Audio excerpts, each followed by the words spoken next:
Ok, alors maintenant que vous avez vu les principales fonctionnalités de System.io, on va voir justement l'automatisation. L'automatisation, ça va vous permettre, comme son nom l'indique, d'automatiser votre business. On a deux fonctionnalités. D'abord les règles, qui est la manière la plus simple de mettre en place des automatisations. Et puis on a un nouvel outil qui s'appelle l'éditeur de workflow que je vous montrerai par la suite. Donc les règles, ici on peut filtrer les règles en fonction de certains critères, le déclencheur, l'action. Grosso modo, donc on va ajouter une règle et grosso modo, c'est très simple, vous allez voir. On va donc choisir un déclencheur, c'est en fait un événement. Quel est l'événement qui va déclencher l'action? Donc par exemple, ça peut être si un tag a été ajouté, si un tag a été retiré, si un formulaire a été souscrit, ça veut dire si quelqu'un s'est abonné à un formulaire, si une campagne est terminée, si quelqu'un s'est enregistré pour un webinaire, si quelqu'un s'est inscrit au cours, si quelqu'un s'est inscrit au pack de formation ou alors s'il y a eu une nouvelle vente. Donc, ce qu'on fait très souvent, c'est tout simplement inscription à un formulaire. Donc, on va dire que la personne s'est inscrite à notre formulaire de blog. Mais qu'est-ce qu'on veut faire? On a plusieurs choix, s'abonner à la campagne, désinscrire de la campagne, ajouter un tag, supprimer un tag, envoyer un email. Alors, envoyer un email, c'est envoyer un email à ce contact qui s'est inscrit.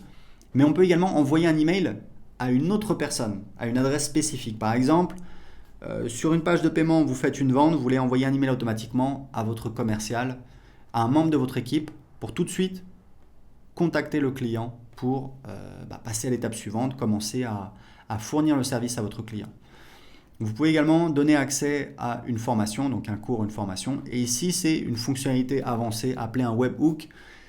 Je ne vais pas rentrer dans les détails techniques, mais grosso modo, un webhook, c'est en fait une page spéciale dans un autre logiciel qu'on va appeler, qui va nous permettre de communiquer avec ce logiciel, de donner un ordre, d'envoyer une commande à ce logiciel. Typiquement, je sais qu'il y a un logiciel qui s'appelle Fantastic Book, que certains de nos clients utilisent, qui permet de faire de l'impression à la demande, par exemple des gens qui ont écrit un livre.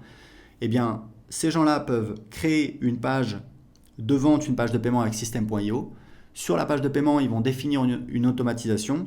Quand il y a une vente de réaliser, appeler un webhook avec une adresse de Fantastic Book et boum, ça va déclencher l'impression et l'envoi du livre au client. D'accord? Vous voyez un petit peu l'idée, même si je ne vous ai pas montré en pratique. Donc là, on va rester simple. Typiquement, ce que vous allez faire, vous allez ajouter un tag. Donc on va choisir un tag. Donc ici, vous pouvez toujours choisir un tag. Donc on va mettre contact et on peut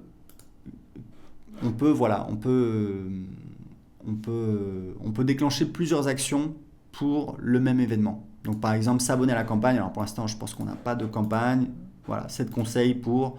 Donc typiquement, si vous avez une page de capture ou un formulaire sur votre blog qui dit inscrivez-vous pour recevoir une série de 7 conseils pour, faire pousser des plantes sur votre jardin, eh bien, vous allez créer une automatisation qui dit quand quelqu'un s'inscrit à ce formulaire, l'abonner à la campagne, puisque c'est ce qu'on lui a promis, donc on veut qu'il reçoive les emails, et lui ajouter un tag. C'était ce que je vous disais, faites en sorte de toujours taguer les gens, les contacts, puisque si les gens n'ont pas de tag, vous ne pourrez pas les sélectionner pour envoyer des emails.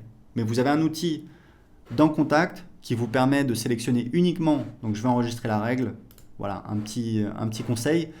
Vous avez ici dans Contact un outil qui vous permet de sélectionner, donc je pense que c'est tag, voilà. Vous pouvez choisir les gens qui ont tel ou tel tag, mais surtout vous pouvez choisir le contact n'a aucun tag. Donc là, vous allez avoir tous les contacts qui apparaissent qui n'ont aucun tag, et ensuite vous pouvez tous les sélectionner ici. Donc là, j'ai pas de contact, donc je peux pas vous le montrer, mais grosso modo, vous pouvez sélectionner individuellement, ou alors vous cliquez ici, ça sélectionne toute la liste, et ici, vous avez la possibilité d'effectuer des actions de groupe, par exemple, les supprimer, leur ajouter un tag, les exporter, etc., etc., etc. D'accord? Donc on est dans les automatisations, donc vous voyez comment ça fonctionne, les règles, vous voyez, c'est assez linéaire, c'est assez simple. Et on vient de créer un nouvel outil, on est encore en train d'ajouter des fonctionnalités, c'est donc un éditeur de workflow. Alors un workflow, c'est quoi? Donc c'est un mot américain qui peut faire un peu peur. C'est une séquence de travail, une séquence d'action. L'idée, c'est que les règles d'automatisation, c'est très simple, c'est très linéaire, c'est facile à utiliser, c'est top. mais on peut vouloir faire des choses plus compliquées. Donc on va dire par exemple, alors voilà, on va mettre voilà, workflow. Et encore une fois, on est encore en train d'ajouter des fonctionnalités sur les workflows. Donc l'idée c'est quoi? C'est que vous avez un déclencheur. Par exemple, quand quelqu'un voilà, quand quelqu'un s'inscrit à ce formulaire qu'on a vu, formulaire de blog, hop, on va dire créer. Là, ce qu'on va faire, c'est qu'on va ajouter des actions. Donc, action, donc ça peut être, comme on avait vu, d'ajouter un tag. Ça peut être la première chose. Donc, on va mettre quoi? Contact, enfin, c'est pareil. Voilà, et ensuite, on va pouvoir ajouter d'autres actions. Donc, vous voyez que c'est plus complet, ça vous permet de faire des séquences. Et en fait, je vous disais, on est encore en train d'améliorer cette fonctionnalité. Grosso modo, ici, on va pouvoir ajouter des délais. Donc, par exemple, attendre 2 jours. Ensuite, en fonction d'une décision, donc typiquement, ce que vous allez faire, c'est par exemple, imaginons que juste après, donc dans votre tunnel de vente, juste après l'inscription sur le formulaire, vous envoyez les gens sur une page de vente. D'accord? Donc, je vous avais dit, c'est quelque chose qui fonctionne très bien, que vous devriez faire. Si vous avez une offre qui convertit, vous voulez qu'un maximum de personnes la voient. Le meilleur endroit pour la mettre, c'est juste après l'inscription à votre liste email, inscription sur une page de capture ou inscription sur un formulaire, puisque forcément vous allez avoir des gens qui voient votre page de vente tous les jours. Donc typiquement ce que vous pouvez faire, c'est en fait inscrire tous les gens qui s'inscrivent, donc voilà, on va le faire ensemble, ajouter à une campagne. Et cette campagne, voilà. Donc imaginons que sur la page de remerciement dans le tunnel de vente, les gens voient la page de vente, ils achètent ou non. Vous les abonnez à la campagne 7 conseils pour blablabla où vous envoyez des emails pendant, je sais pas moi, une semaine. Et ce que vous faites, c'est que dans la campagne email, vous essayez encore de vendre votre produit qui était sur la page de vente. Et ce que vous faites, c'est que ici, vous faites en fait décision. Donc si les gens achètent le produit, vous leur mettez un tag. Et là, vous dites par exemple si le tag contact tagué avec, donc on va dire que ça c'est prospect YouTube, c'est les gens qui ont acheté le produit, d'accord? On va dire si le tag contact, donc si les gens sont sont tagués avec le tag du produit, eh bien si oui, ça veut dire que la personne elle a acheté. Donc dans ce cas-là, on va mettre une action, on va dire désabonner de la campagne, puisqu'on veut que les gens désinscrivent d'une campagne. Voilà. Plus besoin de continuer à leur envoyer des emails. Alors évidemment, là, si j'ai promis 7 conseils, je vais envoyer 7 conseils, etc. Bon, c'était un exemple. Mais c'est pour montrer tout ce qu'on peut faire et tout ce qu'on va faire avec ce nouvel outil qui va permettre de faire énormément de choses.